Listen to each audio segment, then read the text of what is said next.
오늘 하나님께서 우리에게 주시는 말씀은 요엘서 1장 13절로 15절까지의 말씀입니다. 구약성경 1270면 요엘서 1장 13절로 15절까지의 말씀입니다. 우리 살아계신 하나님의 말씀은 원래 유대인들도 그랬고 원래 이렇게 자기가 소리를 내서 읽고 그 소리를 귀에 들리게 하는 것이 참 은혜가 되고 하나님이 우리에게 그렇게 명령하십니다. 우리 13절로 15절까지 말씀을 받들어서 귀한 말씀 같이 봉독토록 합니다. 13절입니다. 제사장들아 너희는 굵은 배로 동이고 슬피 울지어다. 제단에 수종드는 자들아 너희는 울지어다. 내 하나님께 수종드는 자들아 너희는 와서 굵은 베옷을 입고 밤이 새도록 누울지어다. 이는 소제와 전제를 너희 하나님의 성전에 드리지 못함이로다. 너희는 금식일을 정하고 성회를 소집하여 장로들과 이 땅의 모든 주민들을 너희 하나님 여호와의 성전으로 모으고 여호와께 부르짖을지어다.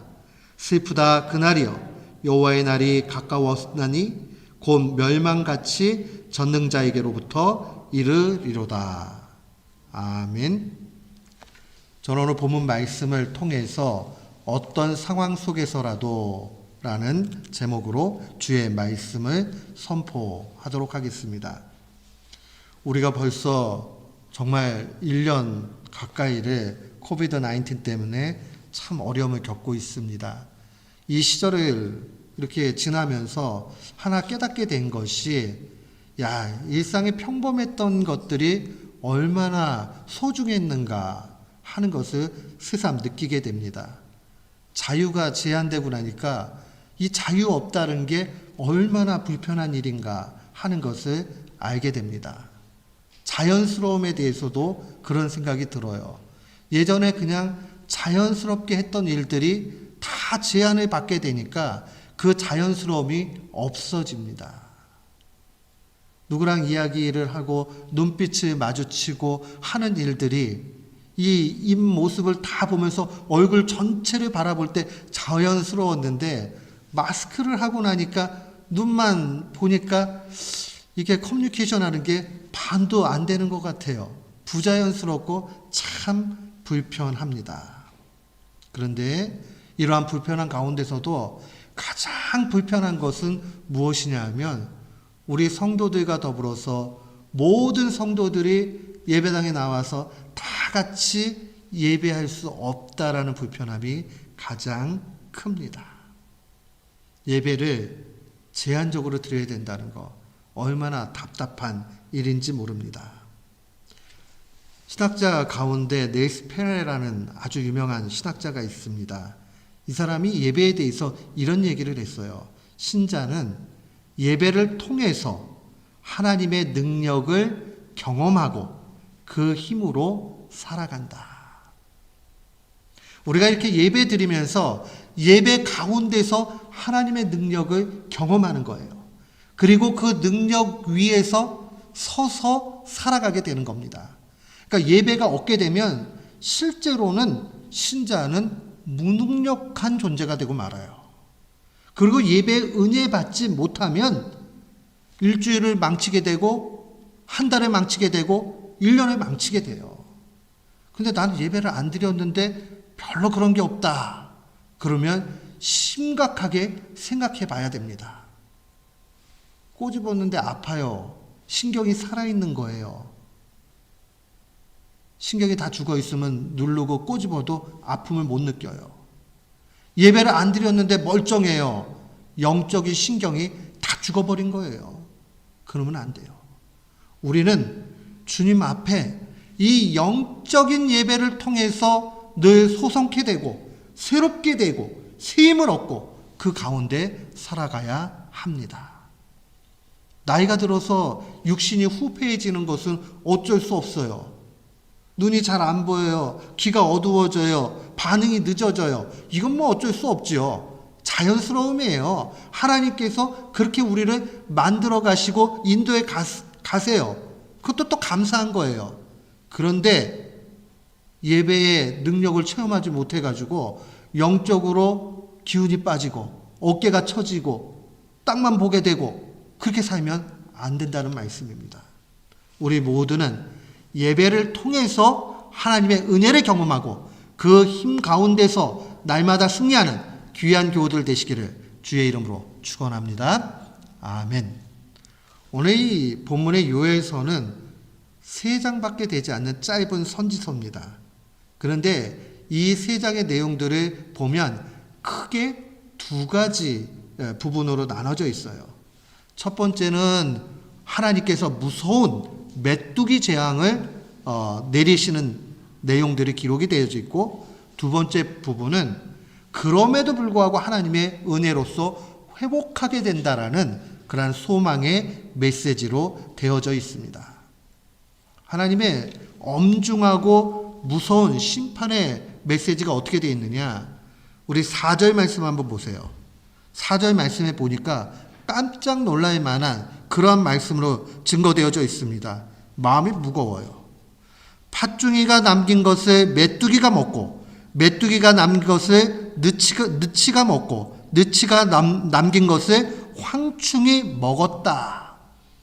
오늘 여기 보면 팥종이, 메뚜기, 또 느치, 황충 이런 것들이 나와요. 우리가 그냥 그저 알 수 있는 거는 메뚜기 정도 기억이 날 거예요. 그런데 이 메뚜기의 여러 종류들 가운데 하나라고 보시면 됩니다. 거기 느치라든가 황충이라든가 또 팥종이라든가 이런 모든 것이 메뚜기 같은 그런 종류래요. 그러니까 메뚜기 떼 한 종류가 확 와고 가면 그 다음에 또 다른 메뚜기 떼가 오고 또 다른 메뚜기 떼가 오고 이렇게 되니까 완전히 곡식이 없어지는 상황이 되는 겁니다. 그런데 메뚜기가 언제 오는가? 메뚜기가 막 이렇게 많아져 가지고 곡물을 다 먹을 때는 언제나 가뭄이 올 때 그런다고 그럽니다. 가뭄이 심하게 되면 메뚜기 떼가 많아진대요. 그럼 가뭄 때문에 곡물이 되지도 않는데 걷다가 조금 맺혀 있는 것마저도 다 메뚜기 떼가 완전히 다 먹고는 훑고 간다는 거예요. 실제 우리나라 삼국사기에도 보면요, 이 신라 시대에 그 신라 땅에 이 메뚜기 떼가 가뭄이 있으면서 왔는데 완전히 지금 성경의 기록과 같이 그렇게 먹을 게 없어가지고 다 죽게 된 그러한 상황들이 기록되어져 있습니다. 실제로 이 메뚜기 떼의 상황들을 경험한 그러한 사람들의 증언들을 보면 진짜 아무것도 남지 않는데요. 그래서 뭐 어디 그 하나 떨어진 거 보이지도 않을 정도로 다 없어진다, 그렇게 이야기를 합니다. 완전히 다 없어져 버리죠. 그뿐만이 아니에요. 7절 한번 보세요. 그것들이 내 포도나무를 멸하며 내 무화과 나무를 긁어 말갛게 벗겨서 버리니 그 모든 가지가 하얗게 되었더라. 그러니까 이 나무들이 있으면 나무 껍데기를 다 갉아 먹어가지고요 하얗게 만들어 버리는 거예요. 그러니까 나무가 말라서 죽게 되겠지요. 그러니까 오늘 거기 7절에 보면 포도나무에서 포도를 결실할 수 없으니까 당연히 포도주도 못 만들지요. 무화과나무 열매를 얻지도 못하고, 원래 무화과나무 피그 오일이 있습니다. 오일도 못 얻는 거예요. 이게 얼마나 심각한 지경에 놓이는가 하는 것을 봐야 됩니다. 그런데 우리는 이 메시지를 단순히 요 차원에서만 보면 안 됩니다. 먹을 양식이 없어졌다 하는 것도 심각한 문제인데, 보세요. 곡식도 없어지고 그 다음에 포도주, 기름도 다 없어졌다. 이것은 하나님 앞에 예배가 그치게 되는 것을 보여주는 모습입니다. 실제 하나님 앞에 예배를 드릴 때에 9절 말씀에 한번 보세요. 소제와 전제가 여호와의 성전에서 끊어졌고, 소제와 전제라는 말은 이 소제라는 것은 grain offering, 그 곡물을 가지고 하나님 앞에 예배를 드리는 거예요. 그래서 이 번제를 드리고 화목제를 드릴 때 곡물도 함께 드렸거든요. 근데 곡물이 없으니까 그 예배를 드릴 수가 없어요. 전제라는 것은 drinking offering이에요. 그러니까 부어서, 이렇게 액체로 된 걸 부어서 기름이나 포도주를 부어가지고 하나님 앞에 예배를 드리는 건데, 그 전제를 드릴 수 없는 상황이 된 거예요. 지금 요에서가 얘기하고 있는 것은 이들이 재앙 때문에 못 먹게 되었다 하는 부분도 있지만 그건 아주 적어요. 더 큰 부분은 뭐냐면 예배가 그치게 되었다 하는 그 상황을 증거하고 있는 겁니다. 제사장들이 슬퍼하고 예배에 수종드는 사람들이 슬퍼하고 온 성도들이 그 마음 가운데 두려움과 떨림 가운데 있는 정말 최악의 상황이 되었다는 모습입니다. 오늘날 우리가 코비드-19을 지나고 나아가면서 생각해야 되는 것은, 어쩌면 요엘의 시대가 우리의 지금 이 시대가 아닌가라는 그 마음을 가져야 됩니다. 예배에 제한이 되어지고 온전한 예배를 드릴 수 없는 이 상황, 하나님께서 이스라엘 백성들을 돌이키게 하기 위해서 재앙을 주신 거예요. 근데 그 재앙 가운데 가장 힘든 재앙은 못 먹는 재앙, 그것도 크지만은 그것이 아니에요. 하나님 앞에 예배 드릴 수 없는 거, 이게 얼마나 큰 재앙인지 모릅니다. 형식적인 예배가 되고 하나님 앞에 온전한 예배의 회복이 없을 때에 하나님은 언제나 이스라엘 백성들을 통해서 너희들이 회개하고 돌아오라, 하나님께로 오라 라고 말씀하셨습니다. 말라기서도 요에서와 마찬가지로 똑같은 광경을 증거합니다. 말라기 1장 10절에 보면 엄청나게 무서운 말씀이 증거되어져 있습니다. 만군의 여호와가 이르노라, 너희가 내 제단 위에 헛되이 불사르지 못하게 하기 위하여 너희 중에 성전문을 닫을 자가 있었으면 좋겠도다. 내가 너희를 기뻐하지 아니하며 너희가 손으로 드리는 것을 받지도 아니하리라. 형식적으로 와가지고 제사 지내고 진정한 회개가 없고 기쁨이 없고 하나님을 경외하는 마음이 없고 예물 그냥 띡 드리고 가가지고는 내 삶은 마음대로 살아버리고, 하나님께서 그것을 보면서 이 백성이 안 되겠구나 탄식하시면서 내가 너네 예배를 받지 않겠는데 누가 좀 제발 저 성전문 좀 닫아주면 좋겠다. 이게 얼마나 정말 큰 그런 모습인가 하는 것을 봐야 됩니다. 심판의 메시지입니다. 우리가 이 코로나 1년을 지나가면서 정말 회복해야 되는 것은 다른 데 있지 않아요. 예배의 회복이 필요합니다. 우리가 하나님 앞에 간절한 심정으로 드리는 그 예배의 마음이 필요합니다. 한 세대 전에 이 복음이 처음 들어왔던 그 시절에 우리 믿음의 선배들, 조상들은 목숨을 걸고 예배드리기에 힘썼습니다.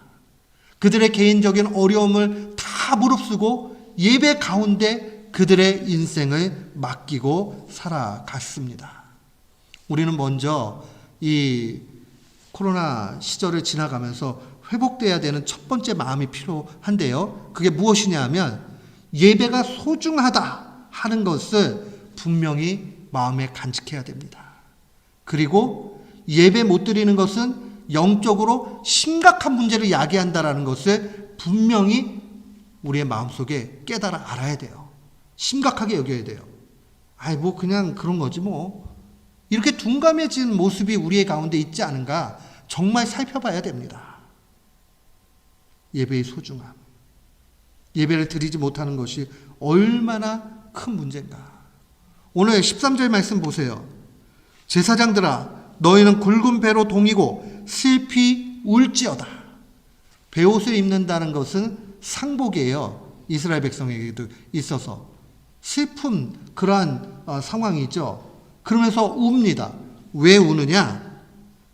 하반절에 보니까 이는 소제와 전제를 너희 하나님의 성전에 드리지 못함이로다.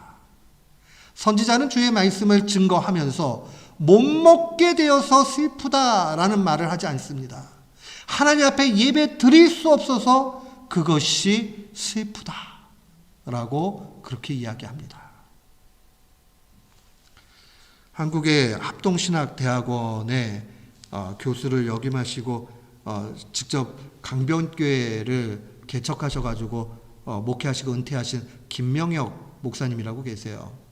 이분이 아주 훌륭한 목사님이신데 언제나 그런 얘기를 하십니다. 기독교의 신앙 중심은 예배에 있다. 이분이 신해주에서 아버님이 김관주 목사님이라고 그 신해주 교회를 담임하셨던 목사님인데 홀로 그 신앙의 자유, 이 북한 공산 정권이 들어가고 나면 예배를 못 드리게 하잖아요. 그 예배를 드리고 싶어가지고 학교에서도 어려움을 당하고 퇴학 당하고 막 그런 형태가 됐는데 그 아버님이 너는 남한에 가서 자유로이 예배를 드려야 된다 해가지고는 우리 미국 나이로 11살 됐을 때에 혼자 남한으로 내려옵니다. 그 11살짜리가 신앙 예배 드리고 싶다라는 그거 하나 때문에 그 홀로 내려오는 걸 한번 상상해 보세요.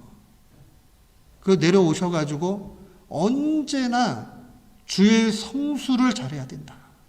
예배의 중심, 그것이 우리의 마음이다.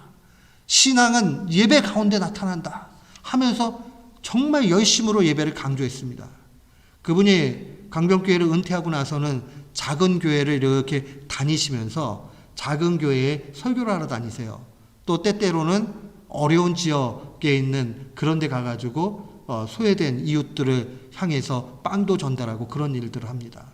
근데 설교 내용이 언제나 한 가지예요. 뭐냐면 주일 성수 잘해야 된다. 예배 잘 드려야 된다. 근데 얼마나 은혜가 되는지 몰라요. 우리에게 그러한 11살짜리 소년의 간절함이 있는가? 우리 선조들이 예배를 그렇게 사모했던, 그래서 새벽녘에 종을 먼저 치기 위해서 경쟁을 했던 그 열심이 있는가? 제가 시골교회에서 사역할 때 일입니다. 거기 권사님 두 분이 계신데 교역자들이 미칩니다. 왜냐하면 지금은 좀 분위기가 달라졌지만 예전에는 성도들이 오기 전에 목회자가 새벽 예배에 나와 있어야 되잖아요. 근데 이분들 두 권사님이 경쟁이 붙었어요. 이제 시간이 되면 종 치는 게. 그래가지고 4시 정도에 종을 치셔야 되는데 4시에 종을 치는 게 맞는데 한 2시 반에도 막 오세요. 3시에도 오시고.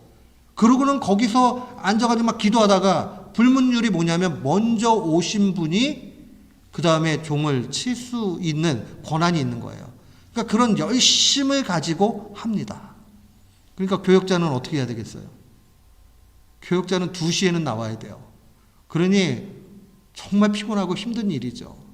그런데 그 교회가 얼마나 영적으로 깨어져 가는지 모릅니다. 예배는 우리 신앙의 중심입니다. 우리가 정말 간절한 마음을 가지고 예배에 목숨을 걸고 예배가 귀하다 하는 마음을 가지고 살아야 됩니다. 근데 오늘날에는 이것이 너무 퇴색되어져 버렸어요.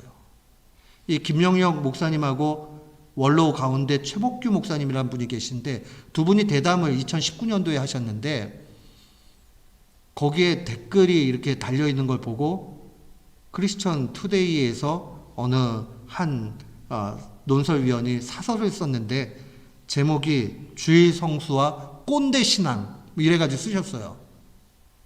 꼰대라는 말이 옛날 어른들은 뭐 대충 아시겠죠? 노인들이 잔소리하고 아주 그냥 올드 패션으로 막 그 옛날 이야기하는 뭐 그런 것들을 표현하는 말이잖아요. 젊은이들이 댓글을 달았는데 아직도 주일 성수 이런 얘기 하느냐 뭐 이런 거를 많이 달았나 봐요. 그러면서 마음이 답답하다 한탄하는 그러한 사설을 하나 실은 거를 본 적이 있습니다.